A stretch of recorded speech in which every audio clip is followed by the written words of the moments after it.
Well, hubris syndrome, as I've tried to develop it in a number of medical journals with peer review, is basically affects people who are what you might call normal, who are chosen to be the chief executive of a company or elected to be a political leader, and who seem to go bad on us in office. It's a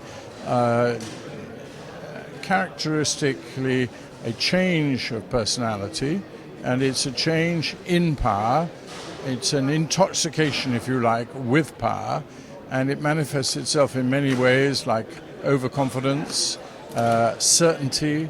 They are the ones, they are the people who can do this, only they can do it. It tends to shut out other advice.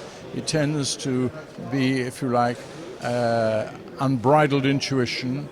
They know one big thing. They have been there. They are unusual, unique. They have a special message to everybody. And it is often progressive. It gets worse. It should abate when people lose power. And I think that may well have happened to President Bush, George Bush, the Junior Bush. When he left office, he was hubristic, had hubris syndrome. When he went into retirement, he seems to have been able to lose it. Whereas Tony Blair, who had the same hubris syndrome, both developed after the aftermath of 9/11, has now no longer Prime Minister but tours the world, and is clearly, the hubris has not left him. So it's individual, changes with individuals, it manifests itself in different ways, but there is an underlying syndrome, i.e. more of these signs and symptoms appear together than you would normally expect. And that's usually the definition of a syndrome. Whether it's a mental or a medical disorder, I'm not absolutely sure.